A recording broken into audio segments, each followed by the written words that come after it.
This is Boxing Tickets NI. We are delighted to be joined once again, Zoom, with Triple T. We're sticking with this one. I was going to call you Air Fryer T, but we're going to call you Triple Air T. fryer tea. Look at me slagging my air fryer. That's all I have over here. It's I'm my always only mate. I'm always observant, always see what Tyrone's up Yeah. to in camp. Tell me this. Did you miss your flight? Did your problems come back to Germany again in your flight? Like, what was going on? What did go? Were I you think trying to much. get to the terminal? You left your bag behind and then you're trying to get to the Oh, terminal. Jesus Christ. I don't, so you know what happened? I got off a plane and I needed to piss that much that all my mind was just on the toilet. So I was walking, trying to find a toilet. And I walked straight past baggage claim. I just once walked straight out. And you don't have doors that you walk out and you can't walk back in Yeah. or the alarm goes off. So I walked out and I just clicked on it. I was like, fuck. I was supposed to do baggage thing and I looked behind. Couldn't get behind the glass doors anymore. Oh, fuck's sake. So I had to queue up the big complaints lane, get a wee pass to get through security gate, go through all the security, go to a baggage claim and get my fucking bag. It was a reason. Took about an hour and a half. If it's not you, nobody does it. Yeah, done my head in. We keep saying if everything went right for you on a flight, you'd think you're on the No. wrong day or something like that. So something has to Yeah, go wrong with you on 100. a flight. If things are going too right, I need to looking into what actually supposed to be happening because something's going wrong that I don't know about. How long do you leave it? Normally, like you're obviously not one of these people lastminute.com and get there with like 10 minutes before the flight. Like you're normally there in good time, but you always Mm. seem to have issues trying to Yeah, get your that's the food. thing. I'm always there early. It doesn't matter. I'm always there early, but I always just seem to something always seems to happen. I don't know what, but something happens. Like the last time there was two flights to Belfast from Munich, and they're two different gates. So I went to the wrong gate and I was queuing up, and then I got there and they were like, "You're not on this flight, mate." And I was like, I'm going to Belfast or Dublin. And they were like, "You're on this flight." And I looked at it and it was a fucking different. I had to sprint to a different terminal and get my flight. I just made it. So it's stuff like that just happens to me. You should record. You sort of should go live for some of these airport adventures with Tyrone McKenna. I'm telling you, I do some weight loss in airports running about the fucking place. I'd be sprinting everywhere, sweating the bodies. We get you to Belfast International the day before your flight, the day before a fight, just to make weight. Sort of, like the day Exactly. before. Never worry about saunas and swimming No, and sweatsuits. it's Just put you in an flight airport. catching, sweatsuit and a flight catch, and then I'm sweet. I guess probably in some ways, anybody that's obviously seen our previous interview after the Dylan Moran fight would sort of mention obviously a fight that was potentially in the works. Like, are you Mm. surprised that you're pretty much just over a month out of camp, and there you are straight into another camp. So I'm guessing the good thing is that you said that you were going to look at whatever one made the most financial sense. So Mm. boxing come up with a good deal for you to fight Harlem. Oh yeah, 100%. I mean, I'm very happy with the contract that was sent. Um, and he's a big name like Harlem Eubank. Eubank is one probably the biggest name in British boxing. Um, so to get it, and then Channel 5 as well. I mean, Harlem Eubank was one of the most viewed fighters last year of 2024. I think 1.3 million people tuned in for one of his fights. So the fight in Channel 5 is a massive, massive platform to get people talking about you again. And it was a relatively easy fight to get me in. I mean, as soon as that Dylan Moran fight was finished, I think a couple of days later, there was talks going on, and everyone seemed like they wanted it. It was pretty sailed through.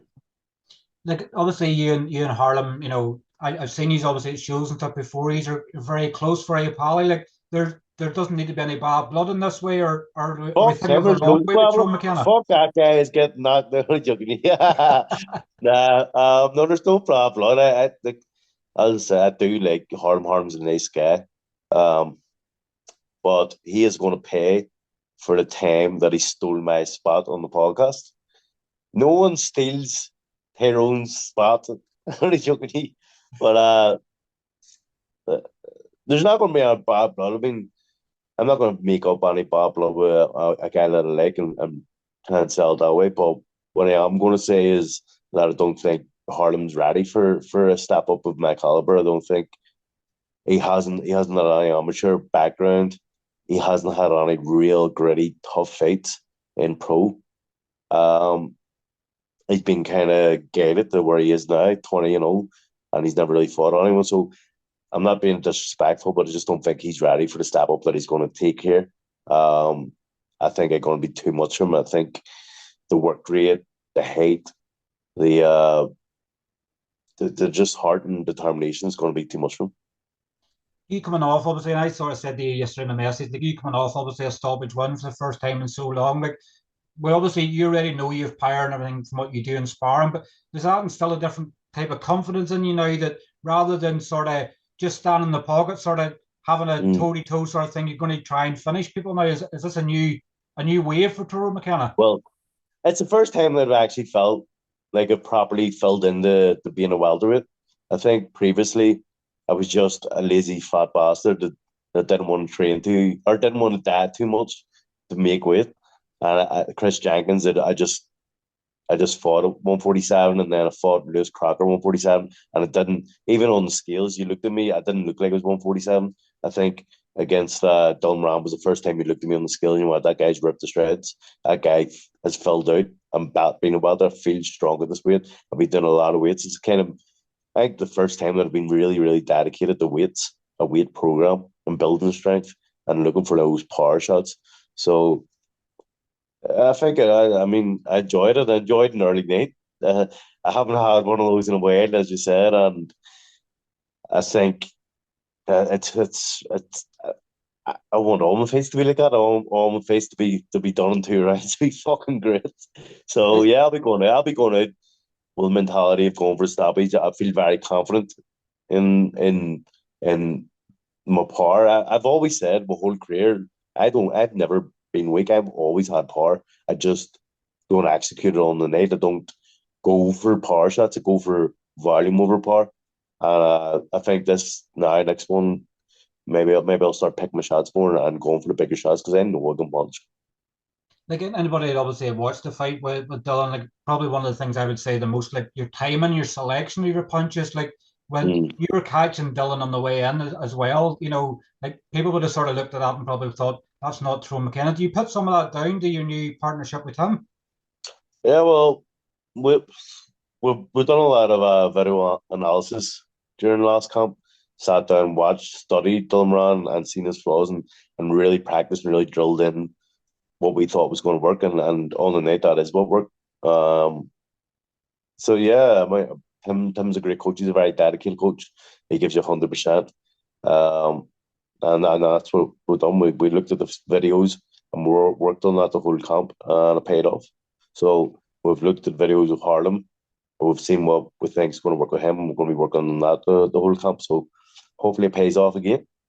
How do you sort of, where you're sort of saying where he doesn't have the amateur experience, stuff like that, like how do you weigh that up? Like, do you weigh that? I guess some ways it can be good and bad. Obviously, he was a Mm, karate world champion and things like that. So yeah, maybe as a footwork, maybe not as much as a boxing. Like, yeah. I don't read into loads saying that he's not had an amateur background. I think sometimes having as you say having an amateur background can ruin a fighter in the pros.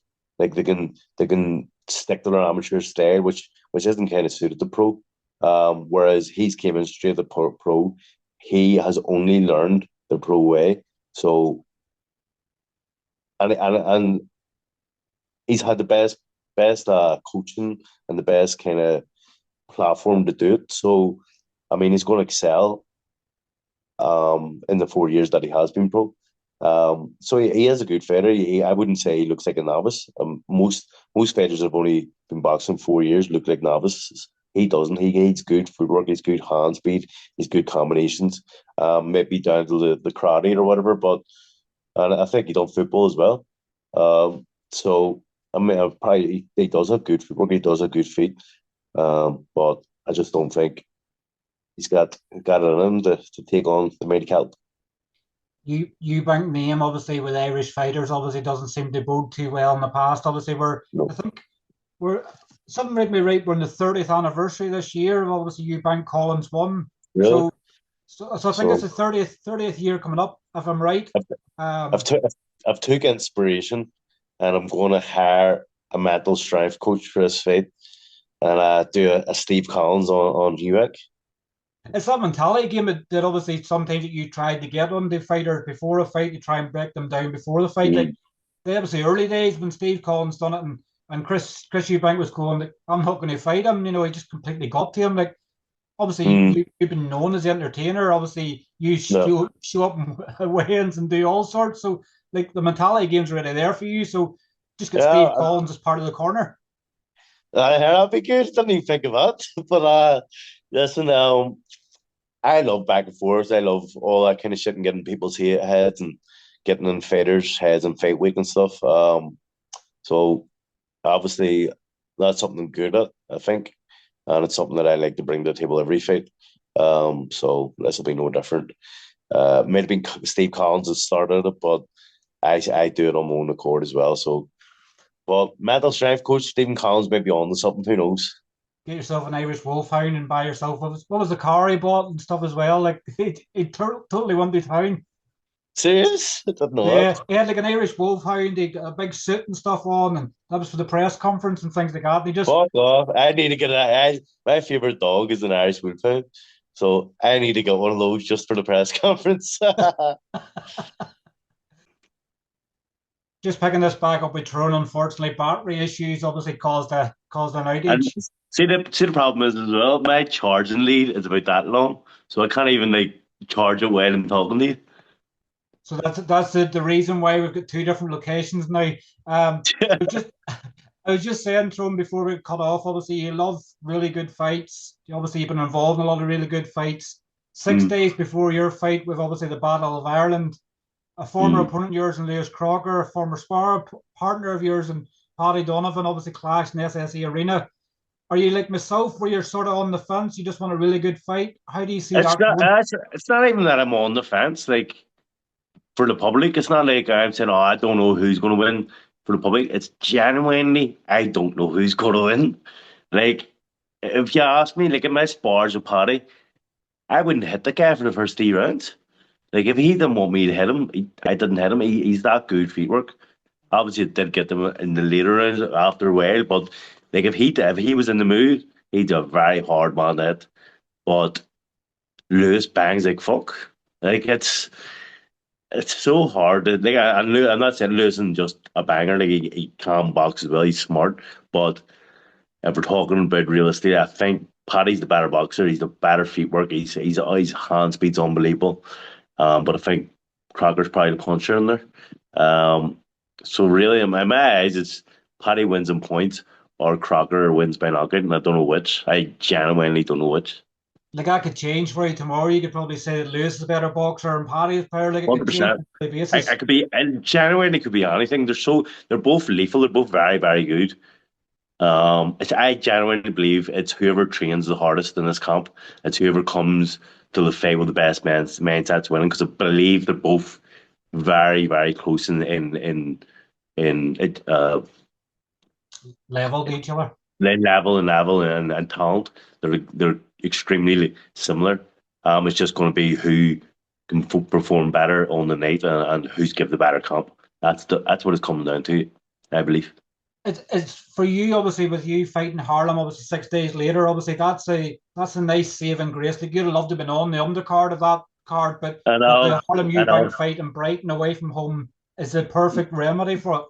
Yeah, well, there was talk about me being on the March first show, um, but when the names were being thrown out, the person I wanted to fight the most was Harlem. Every single time, like there was names there that I could have fought, and Harlem was one stood out for me every single time. And see, from the last fight, when I went away down to Waterford and I fought in front of a hostile crowd, I actually enjoyed that. Like there's a lot less pressure. See me walking out that stadium, a lot less pressure on me. Like I didn't even during the day, I was obviously nervous, but I was nowhere near as nervous as going into the Belfast crowd. I love fighting for the Belfast crowd, but sometimes it is tough where you're in the hotel room all day by yourself, just overthinking absolutely everything because you're going out to your fans. So sometimes it is nice to just get away and not have any kind of pressure. So to go over to Brighton, I'm buzzing. I'm really buzzing. And as I said, it's Channel 5. It's a massive opportunity for me. A lot of people are going to be watching it.